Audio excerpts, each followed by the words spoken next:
Hello, everyone, and thank you so much for joining me on another episode of the Estrella Podcast. My name is Danielle Miranda, and before I introduce today's guest, if you would like to learn more about the Estrella platform, please visit estrella.chat, where you'll get more information on what's to come, and you'll be able to receive the free newsletter. Now, for today's guest, I'm really excited to introduce Akashic Medium, mentor, and spirit artist, Reverend Nancy Smith. Hi, Nancy. How are you today? Great. How are you? Thanks for having I'm me on. I'm really good. Thank you for being a guest. I really appreciate it. So If I may ask, where are you located? I'm in Nashua, New Hampshire. So Oh, New England area. Yeah. how wonderful. Is the weather starting to break? A little bit. It's New England weather is, on again, off again, but it's not in the tens anymore. Mm, I bet New England, New Hampshire, that whole area is so great to like get out and do Oh some yeah. grounding, be out in Mhm. nature, really to connect with yourself, correct? Absolutely. Yeah, surrounded by mountains. Yeah, That is it awesome. is. I have to ask, I'm really interested in learning more about what the Akashic Records are and how you became connected with using the Akashic Records to service your clients. Could you expound on that?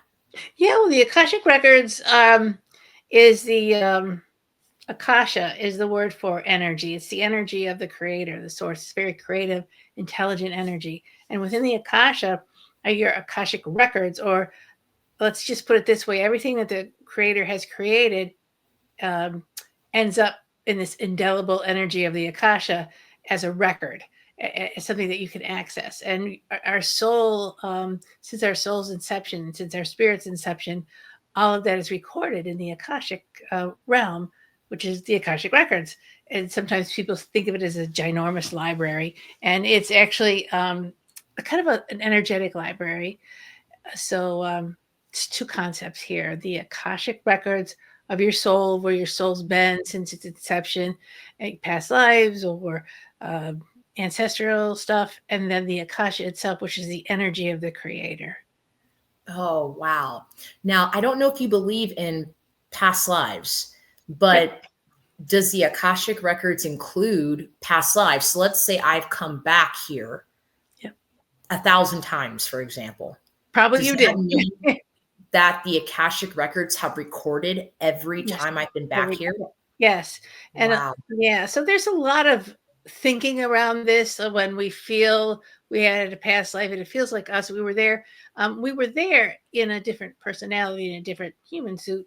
And that to me is under the umbrella of our soul. So it's our Mhm. soul's journey, and we're very connected to our soul and to all the places our soul has traveled and experienced. So yes, I do believe in past lives, and I do believe we have things that we work on in this lifetime, probably connected to some past life experiences. Oh, wow. Now, if I may ask, you might not know the answer to this, but on average, how many past lives would you say each person has? I don't know, but a lot. There's not too many new people right now. Our new souls or new spirits. So I would go in. I just assume about 400, 450, but I don't know how to manage it. But we also have lifetimes, have experienced life in non-human form, and maybe a different biological form, or in a different realm or a different plane of existence. We exist after the change called death, so we exist as spirit. So that's a whole set of intelligences right there. So I guess I don't know how to count it. It's too many. It's a lot. um, you it's interesting because I was just going to ask you about if people can come back as animals or if they can come back as another life form, and you just answered that. So is that also a part of the Akashic Records if you come back in the next lifetime as an animal, for It instance? can be. It can be. When I'm reading somebody's Akashic records, usually we stick to human because they're related to what they're doing now as a human person. Um, So I've actually been very curious about that myself, but most people, it's not helpful them to know you were a dachshund, and you're a little tiny puppy, and you know, so often the guides won't give me that information, although it certainly is possible. Yes, yes. Is, if I may ask, where do you go to study the Akashic Records? Is it a book? Is there a metaphysical school that you can actually physically go Oh, yeah, to? yeah. There is there's lots of ways to study the Akashic records. There are some people who have been doing it for years and years, and they teach it through books, or they teach it through classes. I'm sure I don't know of a particular school that says Akashic records. Probably there is. I studied it with a person who studied it with another person who studied with another person, hands on, passing it down. And I've read a number of books as well. I wrote a book on it as well. I find that the Akashic accessing the you know what? Irvin Laszlo wrote a really good. He's a quantum physicist. He's a scientist. Wrote a book on the Akashic. A couple of them on the Akashic field. I can't remember the names right now, but Irvin Laszlo, Laszlo. Just look him up in wherever you look up books, and he talks about the quantum field as the Akasha. Whenever we go into some kind of experience that's a little bit beyond ourselves, we are entering the Akashic realm. Was highly creative. A pianist or an artist will be going to the Akashic realm. People who are very intuitive and connecting with soul or higher power will. That's where the information is coming from. So there's a lot of different ways to approach the Akasha and the Akashic records. The Akasha is a Sanskrit word that's really, really old from the, I'm trying to remember which Sanskrit goes to, not Buddhist, but it's before them. Himalayans. That's not right. Why that's popping in my head, I know. But Okay. It'll and, come to you, and then you can just blurt it out. ancient times where they were Sanskrit, and trying to describe God and the God experience, the Creator's experience, and that's where a lot of this teaching comes from. And it's also, if you kind of study the chi, or the flow of life, the energy, life flow energy, that's right in the Akashic realm. Really? So Tai Chi, for example, uses a form of the Akashic realm? Yeah, anything that's moving the Wow. energy, we are all in the energy of source, and whether we're doing good things or bad things, or whether we're know it consciously or don't know it consciously, we're always acting within our soul's um, paradigm, our soul's energy, and we return back to that soul, we return back to that heaven, or that God, or that source, to kind of sort out, what did you just learn, what did you just do. So you don't get away from it. So that is really interesting. I did not know that about Tai Chi. And that makes sense why a lot of people that do it have this, their intuition's heightened. They channel this sense of relaxation that you wouldn't necessarily get from even yoga, for example. I've noticed just a different energy with people who practice Tai Chi. It's very interesting. It is when I watch the hands move, or I wish I was studying it right now. I'm not, but and they have the certain give and take. Yes. Imagine that there's an energy ball in their hands, or imagine Yes. that there's a whole swarm, beautiful colors around them that they're just moving. It's And very graceful, Tai Chi. it It is. really is. Interesting. So I know that you're a psychic medium. Do all psychic mediums use the Akashic records when they're actually channeling and working with their clients, or is You it a know, special yeah, gift? yeah, not necessarily. I feel it when you're really in with spirit, you're in that realm.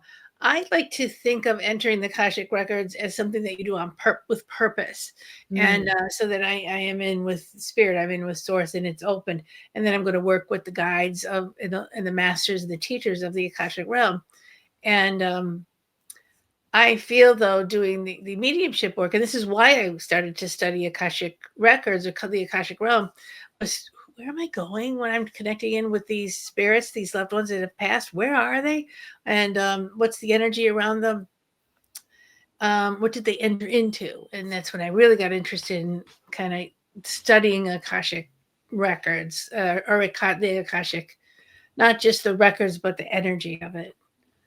How far back can you access? Are you able to access all of it, or depending on the person you are working with, is it certain periods that maybe you are able to access and then after that it's blank? If You mean I in may. terms of past lives kind of thing? Yes. Well, Yes.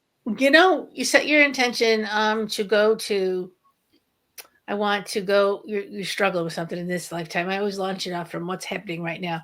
What am I struggling with? Where's the first time I struggled with this? Or where is the last time I didn't have to struggle with this?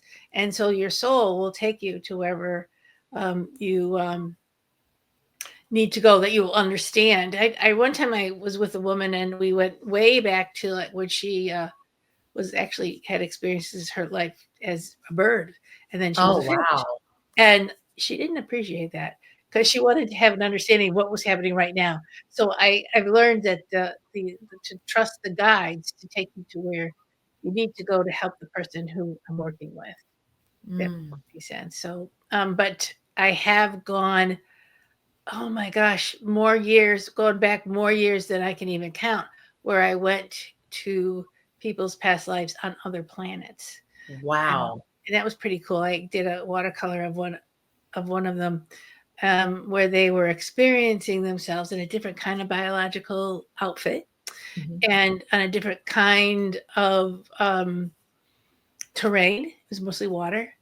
And so they were equipped to live in mostly water, and their planet was dying, and they knew it. They were very spiritually evolved, and they in their minds created, where are we going to go to next, because they were very aware of what was happening within this reading. And the person I was reading for really appreciated it because she was recognizing it with her whole heart. She said, I've always felt this way about. Wow. So she connected during the reading. Yes, and that was Oh, wonderful. And I don't know how many years ago that was. But it was eons, I would think. So, but the intelligence was there. The experience was still there. that is so neat. Yeah, So wonderful. you're able to access all of your clients' Akashic records, but I would like to ask, is it easy for you to access your own? Well, you know, yes and no. But it's not how I access it. My own records the way I would access somebody else's, because I'm in my own personal self. So I do it through meditation. I will do it through artwork sometimes, where Mm. I'll take my pastels and my colored pencils and I'll just start to randomly draw things. I won't know what it means, but then I'll go Mhm. back later and go, oh, I know exactly what that means. Or automatic writing is very helpful. And meditation is helpful. Sometimes I will get clairvoyant pictures, or I'll get clairsentient, or I'll get feelings, or that kind of thing, using my intuition. And it's I have this I wrote this webinar. I have this teaching that I do called the 5 languages of your soul, and it's focused on you being accessing your own soul on your own. Um, Lots of times we just don't want to have another psychic tell us what to do. We want to have it our own thing. And I wrote it for people who are psychic or do read for other people, so that they could have a sense of themselves and their souls. Because it's always easier to see somebody else's stuff. It's hard to Mm. see our own. So Absolutely. so there's in astrology they call it the Scorpio Pluto energy, where you're going through the swamp and you need a guide. Like, that is so true. So yes, I can read my own records, and I do it a little bit differently than I would do it for somebody else. Okay. So I noticed that you also consider yourself to be a spirit artist. Is that like an actual like painting artist, or is it another form of artwork, if I may ask? Well, what I do as a spirit artist is, what I mean by that is, when I do my mediumship work, I was sometimes, and when I first started, I especially saw the image, the face of the person. and I would draw it because I'm a trained artist. And some people do this work and they're not trained artists, but I just happen to be a trained artist. And I would draw the faces of spirit that I was talking to, and people would recognize it for the most part.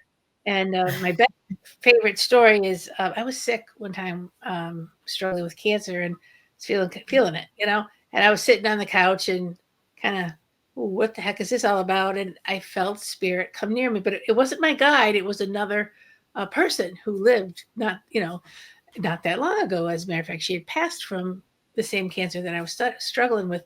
So we chatted, and she made me feel so good. Just the chatting was just an exchange. I'm so sorry. It was an exchange of energy. And so I started to draw her face, and it was beautiful. It was just beautiful. Wow. And so we chatted, and then once I started getting better, I started teaching my classes again, my spirit art classes, and I pulled out the sketch that I had been working on, and it's mostly pencil because I'm doing it with people. You only have a short amount of time to do this, and so I brought it into class, and this one woman burst into tears, and she said, "That's my sister." She recognized her sister. Oh, wow. Her sister traveled all the way from heaven just to sit with me during my hard days. Isn't that amazing? That is incredible. It proved to me, but beyond a doubt, the continuity of life, that spirit is really here for us. Absolutely. For yourself. Yeah. So that was the best experience. My top 10 experiences in the mediumship and spirit What art. a great story. I picked up on something that you mentioned while you were speaking to me, and that was that you teach classes on that. So is it just teaching people to learn how to draw, or are you actually helping them connect with spirit? Well, I do the spirit art classes where I teach mediumship, but I have them bring pencil and paper, and whether you know how to draw or not, I have them draw. And so they're using a tool, and I call it another Claire. It's another tool that you can use to connect with spirit and have spirit communicate through the pencil. And I teach it that way because I was not taught that way, and I really wanted to be taught that way. So I'm doing what I wanted. And mediumship can be very much called mental mediumship, and it's in your whole body. It's in your feelings and your thoughts. But when you add the element of drawing, you can, once you put a spirit-led stroke on the page, you can actually take your pencil or pen or pastel, and you could put it back on that stroke and get more information. So I say it's another Claire, it's another superpower or sensitivity power. We do that a lot I do remote viewing. And so we do that in remote viewing. Well, I'll take and start to draw, and then I'll put my pencil back on what I just drawn and ask for more information, because that action was connected to your higher mind, and your higher mind is still giving you the information. Our local minds don't take in a whole lot of information all at once, especially mine. And but the super conscious mind is full of information. So if we have a tool that we can use to keep going back to get that information without getting stuck inside of our heads, I think that's why I teach it the way I do, to get my students out of their heads and into the paper, and then they're more into their intuition. Absolutely. Yeah. That is brilliant. That is amazing. If I may ask, have you ever been in the middle of something, whether it's cooking or cleaning or just doing something, and all of a sudden you were drawn to draw? You were drawn to draw a person. Have you ever just had that immediate sense of like, okay, I need to go to my paper and my pencil? And in the beginning, I was always pulled out of the middle. I had two small kids, and I was pulled out of the middle of whatever, and I'll have an image going through my head, and I just have to jot it down. Not so much now, because it's more regulated. It's more, I'm not doing that now. I'm doing this. And I'll sit down and I'll do it. So it's more focused, more disciplined, I have to say, but maybe a little too focused, a little too disciplined. You just kind of want to kind of let loose sometimes. So yes, the answer to that is yes, but not so much now. Okay. You also consider yourself to be a mentor. So how do you use your mentorship with what you do with your clients? Well, I'm so glad you asked that, because my mentorship is the most important of all my work. I will work with somebody over a period of time. And the reason I started the mentorship is that I was giving these readings and giving people information. They're going, and then they didn't know what to do with it. And then they were like, well, I'll just forget about it. And so they come back a little while later with the same thing. So I said, if we could work beyond just me giving you this piece of information, then we can, and then maybe we could get past it, or you can grow from it. You can claim the learning or claim the karma and move on. And so in my mentorships, I wrote a book, Divine Love Affair, an Akashic Journey. It's on Amazon.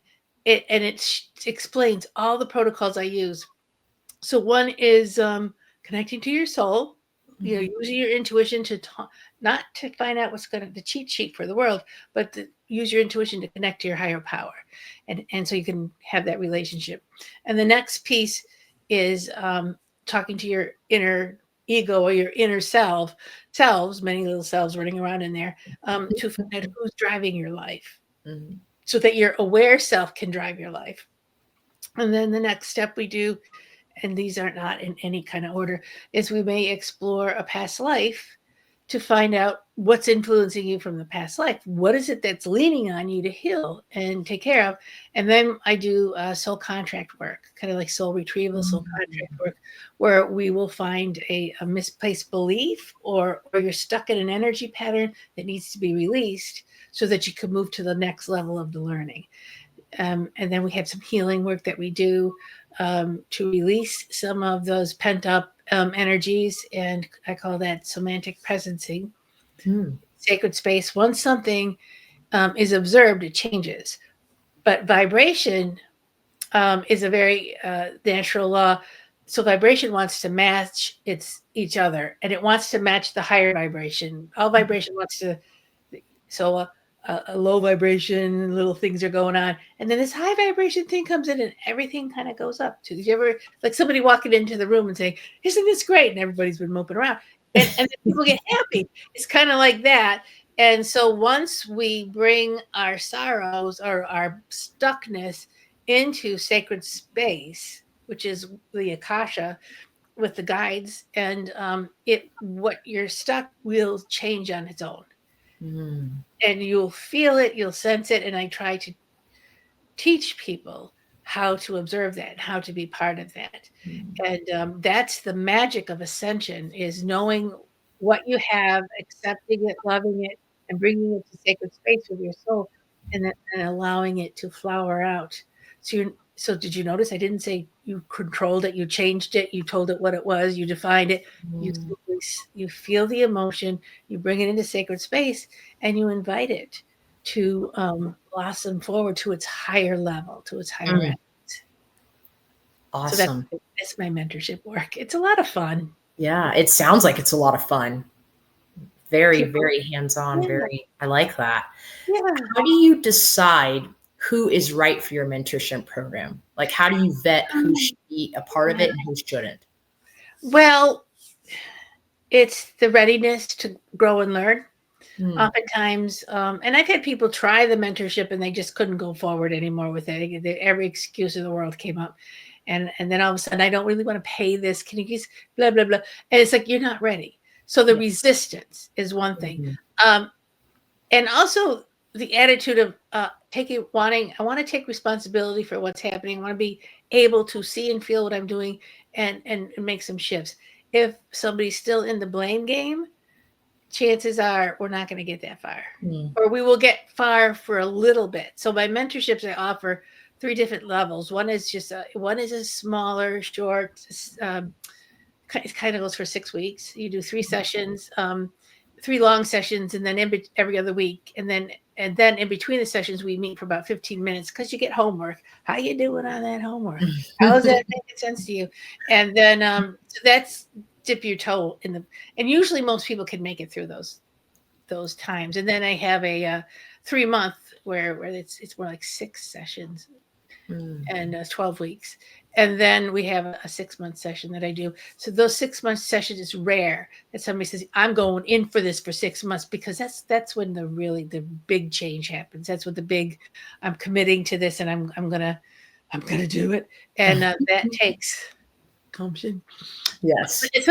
Most people will go a group of smaller sessions. Well, I'll come back in a little bit and do some more kind of thing, because spiritual work is, it's deep, it's intense. Yes, it is.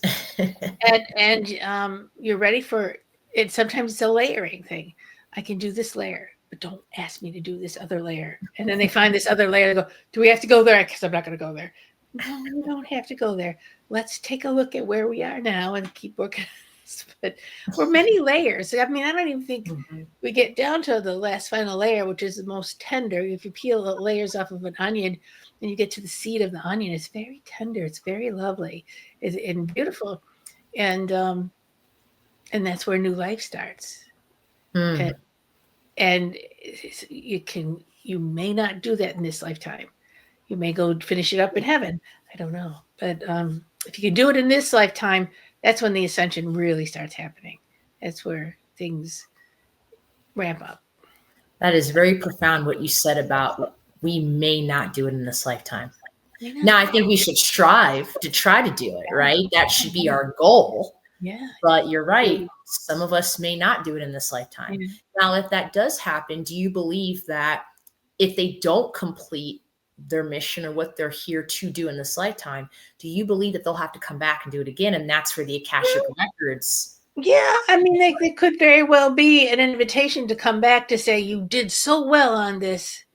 How about let's just rejoice in that, and then apparently, according to what I've heard, start to feel like, well, I did good on that, but I didn't do this other thing, and I really want to try it. So there's a curiosity that starts. There's an interest that it starts, and there's this beautiful, when we do the past lives, this beautiful life in between lifetimes where you can explore, talking to your past life self, or trying to sort out, what was I trying to learn in that lifetime? What am I learning in this lifetime?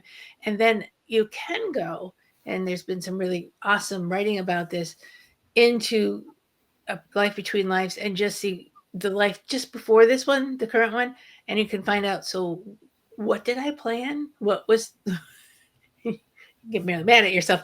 I can't believe you thought I was going to do that. or whatever. But sometimes I feel like our souls and our spirits get a little too ambitious. But sometimes the plan is brilliant, absolutely brilliant. And sometimes the thing that we want to achieve isn't going to be achieved in just one lifetime. Yes. It just, I'm going to, I was told, I can't believe it. I was told this once, and I'm like, that I had come back. I didn't have to come back, but I came back to do a specific thing for helping with whatever was going on in humanity right now. And I said, well, why did I want to do that for? But and that I would complete it. I would help a lot of people and complete it. And I wouldn't have to come back again. And I thought, well, that's really interesting. But I have a feeling that as souls and as spirit, we enjoy the experience and the learning. It's like sometimes I think of it as like a really dangerous ski trip where they drop you off the top of the mountain, you scream, but you sit down. You figure it out, but and the learning is figuring it out. That's a great analogy. So if I may ask, let's say that somebody does complete what they're meant to complete in this lifetime. Where do you believe they go? Do they go to another realm? Do they go to heaven? Like, what do you think happens at that point? Well, we're all this body that we have has a beginning, middle, and end. None of us are getting out of here alive, according to Bugs Bunny, but we we return back to the Creator in everything that we do. And we take what we've learned, we take what we've created to the Creator. Many people feel that they haven't done much, or they haven't hit their soul's message or their soul's dharma or their soul's journey.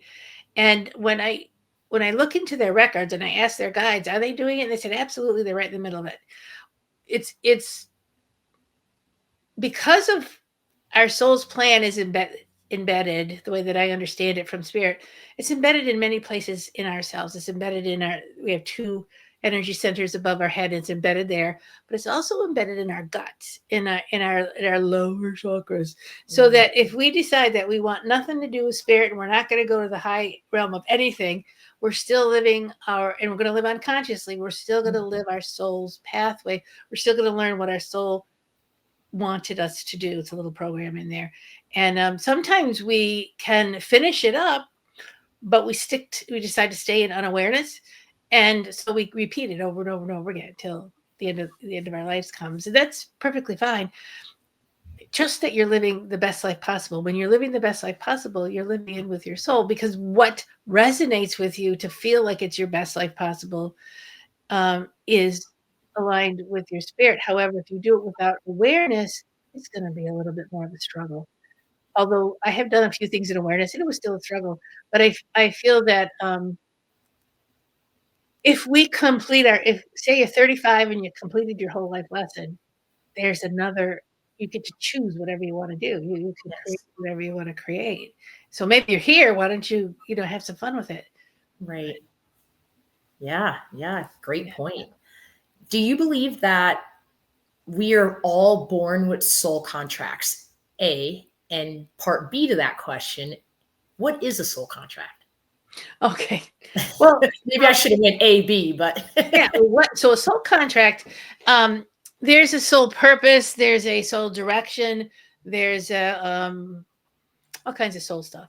And a soul contract, how I see it, isn't necessarily your soul's purpose. A contract is, this is how I'm going to do it. I'm going to experience this, this, and this. And that soul contract can come from mom and dad, come from your socialization. It can come from past lives. It can come with agreements that you've made. Say you made a couple of vows in another lifetime, and you're carrying those vows. Like the vow of poverty is real big for people who maybe they were a priest or a nun or spiritual back in the day, where the community, or a shaman, where the community would support the spiritual person, would feed them and take care of them, but they never asked for money. And that vow, guess what? I'm going to do another spiritual path, and that vow is still with me. But there are communities nowadays do not support spiritual people at all, and they laugh at them, and they want things for free because they have a sense of, well, you gave it to me free in the last lifetime, and then you have to remember, yeah, but you were giving me chickens. That's like, and you're not doing it now. But this contract is, I'm not going to ask for money. I'm going to be poor. I've taken a vow of poverty, and that vow of poverty now inhibits you from having your spiritual practice to help other people, because you can't pay your electric bill. Do you see what I mean? So we got to go in, take a look at what the belief structure is, and then take a look at where the contract is, unhook the energy tentacles, and then free you up to do your spiritual path. You asked me before, like, what would be a good client for me and not a good client for me. And a good client for me, and to be as honest as I can, I love helping people, and especially when they're down and out.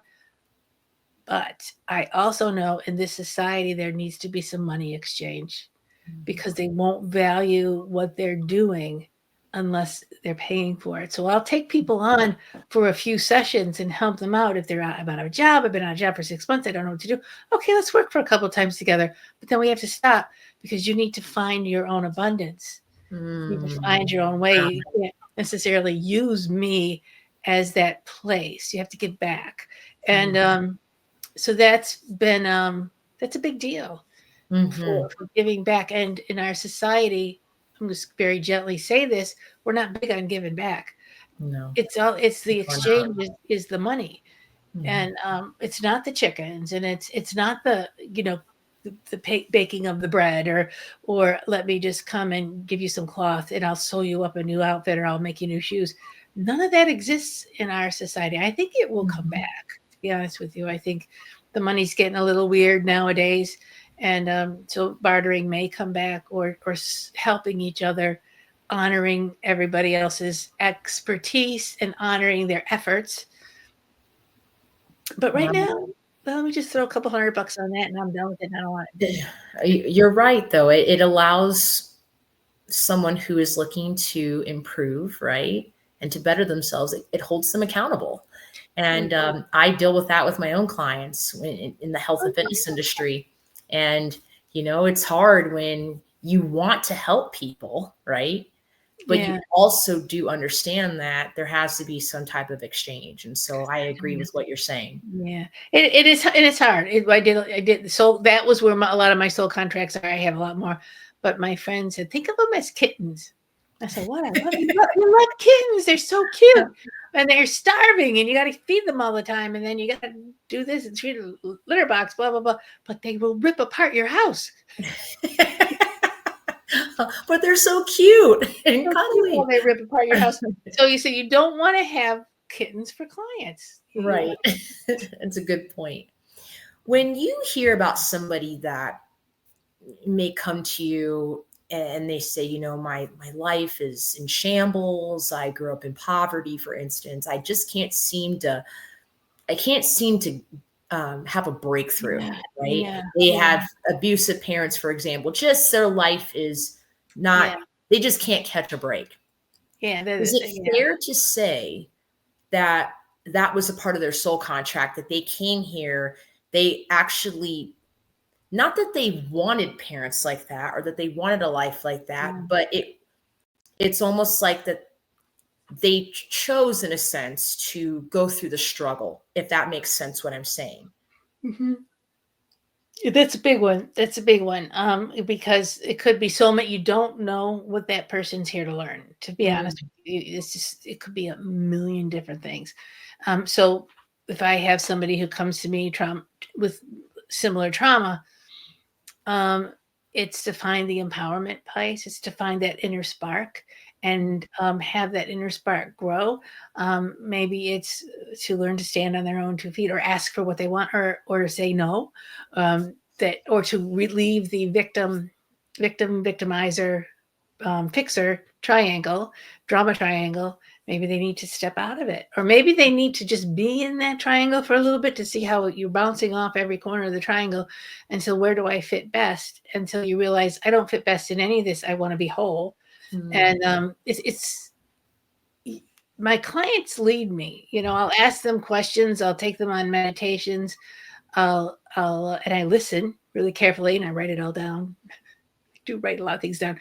And where is this coming from? Where's the root of this? Where's the root belief of this?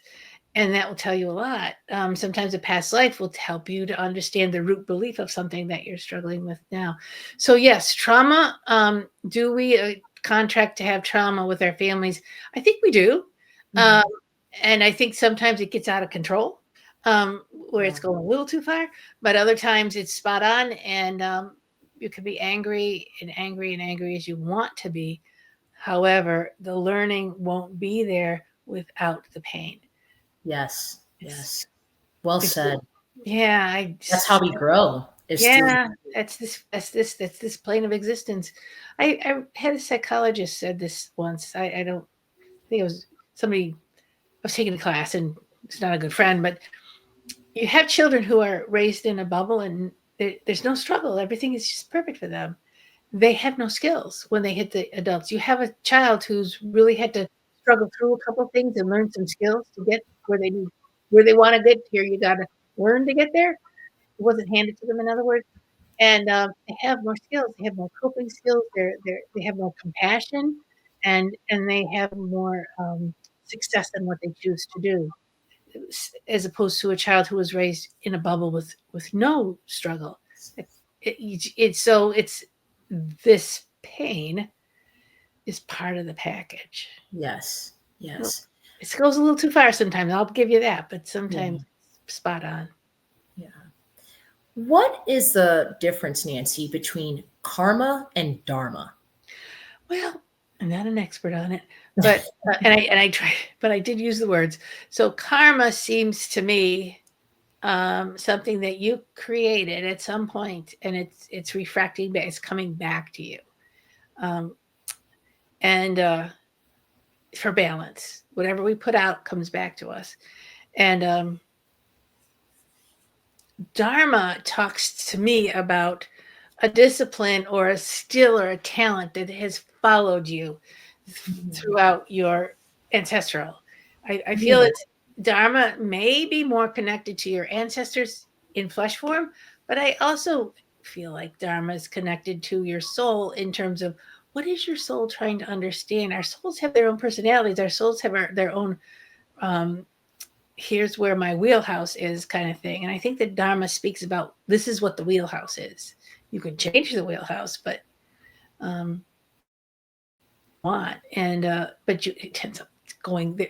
Okay, thematically, we're back here, even though I wasn't a doctor. Instead, I was a car mechanic.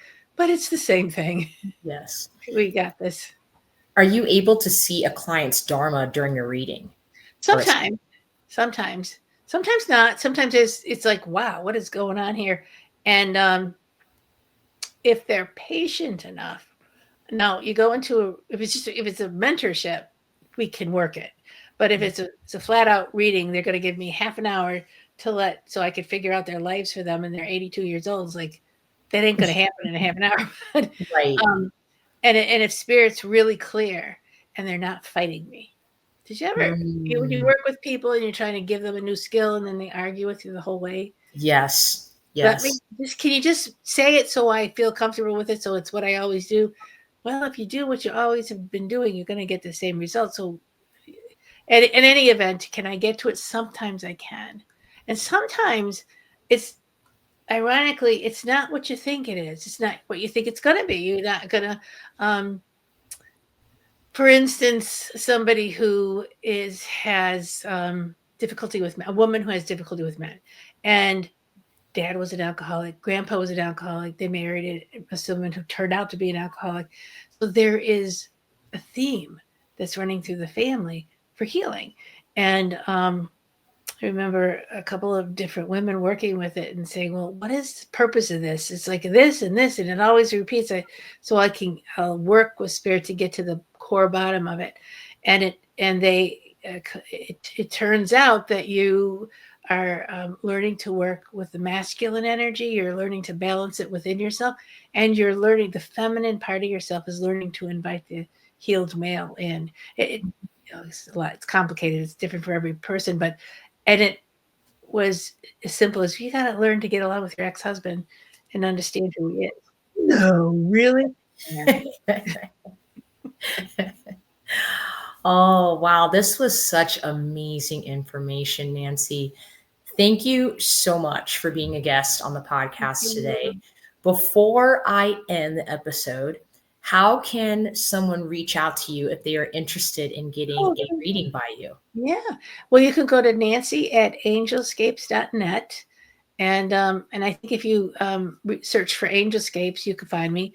And on my website, as soon as you open up the first page, on every page, there's this big link that says book with Nancy now. So you can book. And I also offer, if you click on that booking session, I need to do this better on my site, but you could scroll down. There is a free 15-minute consultation. If you don't know what on earth I'm doing, it's not a reading, but you can book me for a discovery session of what it is that you need and what it is I can help you with. And then also as a menu of Akashic readings and mediumship readings there as well. And every mediumship reading I do draw, because it's drawing. So neat. I love that. So the website is angelscapes.net. .net, yeah. Somebody took the .com, but I have angelscapes.net. So there's just as good. And you could look for Nancy of Angelscapes on Facebook, on Instagram. It's kind of where I hang out the most. I'm trying to learn some new social medias, but I'm there as well. And then I have my own podcast. Oh, wonderful! So you can look for the Angelscapes podcast on any podcast station, or go to YouTube and just search Angelscapes, and the podcast channel will be there. Oh, wonderful. Well, thank you so much, Nancy. And thank you to all of you for watching this episode today. I'm Danielle Miranda. And again, if you would like to learn more about the Estrella platform, please visit estrella.chat. Thank you so much, Nancy. I appreciate you. Thank you. I appreciate you too. You take good care. Thank you. You do the same. Bye.